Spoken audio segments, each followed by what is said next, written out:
In today's video, I'm going to teach you how to crop a 3D view with a section box. We're going to focus on a quick, reliable way to isolate just the portion of your model you need to see. This is perfect for coordination, presentations, or simply reducing visual clutter so you can work faster.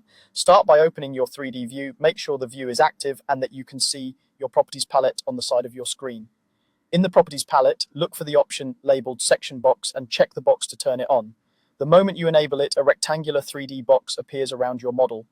Think of this box as the limits of your view. Anything inside the box remains visible, and anything outside is temporarily hidden. It doesn't delete or modify geometry, it just changes what you see. Next, select the box in the view. If you click and accidentally select model elements instead, try hovering near the edges of the box and press Tab to cycle through nearby selections until the section box highlights.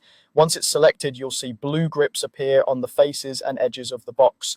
Now, drag those blue grips to crop the model to the exact area you want to isolate. Pull a face inward to hide more of the model, or push it outward to reveal additional parts.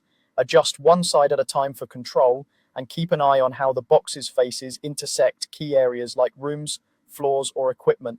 A smooth workflow is to start broad, then refine with small movements so you don't cut away something you still need. As you refine the crop, orbit around the model to check the box from different angles. Use the view cube to snap to top, front, or side views, or hold shift and press the middle mouse button to orbit freely. Panning with the middle mouse and zooming with the scroll wheel helps you get close to the faces you need to adjust. Orbiting as you go ensures you don't accidentally clip important elements on the far side of the model. When you're satisfied, you'll have a clean, focused 3D view that highlights exactly what matters. If you ever need to reset the view to show everything again, just return to the properties palette and uncheck section box. That's all it takes. Open your 3D view, enable the section box, select it, drag the blue grips to crop, and orbit while adjusting.